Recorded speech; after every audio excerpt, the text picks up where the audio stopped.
How to play sweep shot, right? যখন basically আমি sweep শটে যাব, এবার আমার বলের পিচ আপ কোথায়? মিডিল অ্যান্ড লেগে। তো মিডিল অ্যান্ড লেগে বলের pitch up maybe leg top orthodox হতে পারে, মেবি লেগ স্পিন হতে পারে, মেবি অফ ব্রেক হতে পারে। তো আমি শিওর এবার আমার বলটা যে এখানে পড়েছে সেখান থেকে আমার সুইপ খেলতে হবে। খুব ভাইটাল শট এবং খুবই হার্ড শট, খুবই রিস্কি শট, বাট খুব এফেক্টিভ শট এগেনস্ট স্পিন। স্পিনের এগেনস্টে যদি এই শটটা খেলা যায় দেন এটা খুব এফেক্টিভ। ম্যাক্সিমাম কি হয়, স্পিনাররা ব্যাটসম্যানকে বিট করার জন্য টোপ দেয় আগে। বেসিক তোদেরকে বলছি, বেসিক জিনিসগুলো বুঝে নে। ম্যাক্সিমাম তোদেরকে কি করবে, ব্যাটসম্যানকে বোলাররা বিট করার জন্য আগে বল দেয়, লুপ বল। এবার সেখান থেকে দাঁড়িয়ে যদি আমাকে সুইপ মারতে হয় তো ভেরি ফার্স্ট আমার যদি লেফট আর্ম স্পিন হয় তাহলে আমার বল কোথা থেকে আসবে? প্রতিটা বিষয় কিন্তু বোঝার আছে। যদি লেফট আর্ম স্পিন বল করে, left arm spin, left arm orthodox, তাহলে বলটা এখান থেকে পড়ে কোথায় যাবে? বেরোয় মানে আউটগোয়িং হবে, রাইট? যদি ইনকামিং হয় মানে অফ ব্রেক করে তাহলে কি বাইরে যাবে? হ্যাঁ। তো বেসিক্যালি যেখানে বলটা রয়েছে এখন, এখন যে পজিশন আছে বলের, সেটা কিন্তু খুব ভালো করে দেখলে দেখা যাবে বলটা কিন্তু জাস্ট মিডল অ্যান্ড লেগের মাঝখানে গেছে।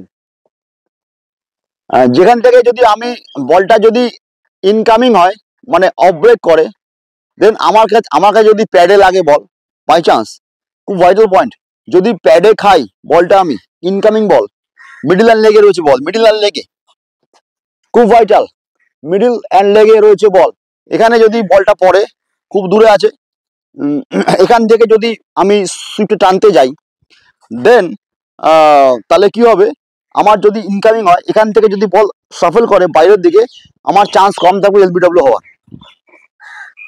বাট এই বলটাই যদি লেফট আর্ম অর্থোডক্স করে, বাট ভেরি সেম বল যদি লেফট আর্ম অর্থোডক্স এই বলটা করে, তাহলে বলের লাইনটাও কিন্তু একদম, যদি এই জায়গায় থাকে তাহলে কিন্তু বলটা ভিতরে ঢুকে বা স্ট্রেটার আসতে পারে। দেন এটা খুব ভাইটাল, এটা খুব রিস্কি শট হবে ব্যাটসম্যানের জন্য, বাট ভেরি প্রম্পট খেলতে গেলে কিন্তু এই শটগুলো ভেরি প্রম্পট যদি খেলতে হয় সুইপ শট, তাহলে কিন্তু খুব মাহিরভাবে সুইপ শট জানতে হবে। চোখ, আইজ অন দ্য বল। আমরা যেভাবে ফ্রন্ট ফুটে যাই ঠিক দাঁড়ানোটা ব্যালেন্সে, যখনই লেফট আর্ম অর্থোডক্স বলটা করবে আমার পায়ের মুভমেন্ট একটু খুলে যাবে, চেস্ট হালকা ওপেন হবে, রাইট দেবু? চেস্ট হালকা ওপেন হবে। কেন ওপেন হবে? বিকজ আমি বলটাকে দুটো চোখ দিয়ে দেখবো, হেড লেভেল রাইট থাকবে, লেভেল স্টিল থাকবে এবং আইজও বদল করে থাকবে, দেন বলটা অবজার্ভ করতে সুবিধা হবে। সুইপ শট খেলার একটা বড় ভাইটাল পয়েন্ট হলো বলটাকে অবজার্ভ করা। বলটা যদি এখান থেকে এইটা রেখে আমি অবজার্ভ করতে পারি দেন ইটস বেটার। তাহলে দেখবো বলের আমার যে বলটা আসছে এখান থেকে একদম দুটো চোখ দিয়ে বলটা দেখতে পাচ্ছি, not side arm, not side arm.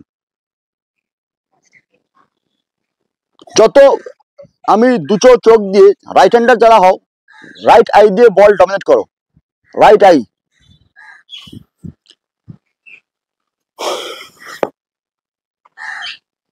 এখান থেকে এইটা, এবার আমার এইটা একটু খুলে দিলাম, কেন ওপেন? এটা আমি দেখাচ্ছি লেফট আর্ম অর্থোডক্সের জন্য, কারণ লেফট আর্ম অর্থোডক্স খুব খতরনাক হয়, মানুষ স্ট্রেটারও মারে বেসিক্যালি। এবার আমি আসছি সুইপ শটে। এবার আমরা যখন ড্রাইভে যাই তখন কি করি? এটা করি তো আমরা যখন ড্রাইভে যাই এটাই করি না? তো এখান থেকে এইবার দেখো এই ওয়ান, আমি একটু ব্যাকে চলে গেলাম, জাস্ট এখান থেকে দেখো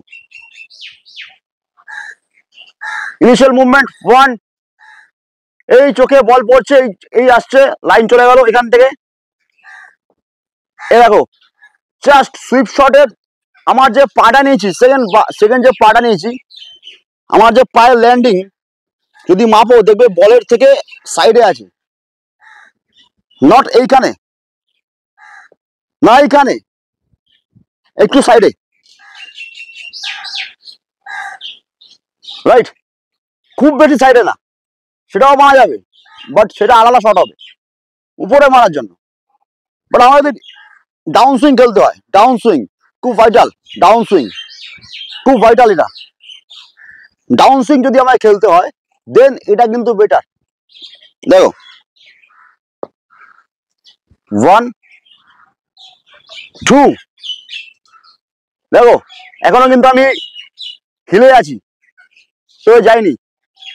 দেখো এবার এটাকে ফেললাম, এখান থেকে গিয়ে দেখো বসা,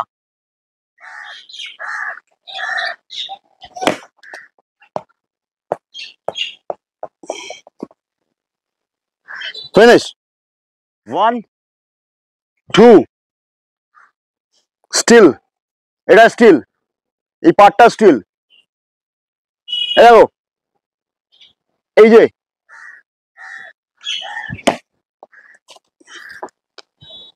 down swing, down swing, down swing, এখান থেকে কিন্তু এটা ডাউন সুইং, এখান থেকে এটা এ দেখো, এ দেখো এরকম না, down swing, roll your wrist, roll your wrist, wrist rolling, roll your wrist, roll your wrist, wrist এখান থেকে রিস্ট রোলিং, এই পার্ট স্টিল। যারা সুইপ শট নিয়ে প্রচন্ড কনফিউশন আছো তারা কিন্তু দেখতে পারো, এটা আমি যেটা দেখালাম সেটা মিডল অ্যান্ড লেগের মধ্যে বল পড়েছে। এবার আমি একটা যেটা দেখাবো সেটা হচ্ছে অফ স্ট্যাম্পের বাইরে থেকে টানতে হবে কিভাবে পজিটিভ। এবার বলের পিচ আপ, অফ ব্রেক বল করেছে আউটসাইড অফ স্ট্যাম্প। অনেকে এটা জানেই না যে অফ ব্রেককে এয়ারে চলে যায় অনেক সময় বল, যদি পারফেক্ট ভাবে ড্রাইভ না মারতে পারে। অফ ব্রেককে সবসময় ড্রাইভ মারা যায় না, যদি অফ স্ট্যাম্পের বাইরে বল ফেলে কন্টিনিউ ডিস্টার্ব করে ব্যাটসম্যানকে, সেক্ষেত্রে সুইপ মারার জন্য একটা পারফেক্ট সলিউশন আছে। সলিউশনটা কি? এখান থেকেই জাস্ট যাওয়া শোল্ডার দিয়ে। এবার যখন আমার অফ ব্রেক আসছে, যখন আমার অফ ব্রেক আসছে তখন কিন্তু পাটা খোলা না, তখন পায়ের মুভমেন্ট স্টিল সোজা, কারণ এটা আমার দিকেই আসছে। এইবার এই যে ছোট ছোট পা খোলা, পা বন্ধ করা, পা ক্লোজে আনা, লেফট আর্ম স্পিনারের সময় পা কোথায় যাবে, রাইট আর্ম অফ ব্রেকের সময় পাটা কোথায় ক্লোজে আসবে, এটা কিন্তু ব্যাটিং এ অনেক ইম্প্যাক্ট ফেলে। এই ছোট ছোট বিষয়গুলো কিন্তু অনেকে এড়িয়ে যায়। কেন করব এটা?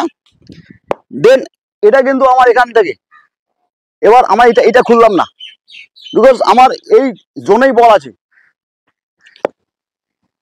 সাইড আর্ম জাস্ট 1 ড্রাইভের মতন এগিয়ে গেলাম, এটাকে তুললাম, এই যে বল পড়ছে, এই নামানো,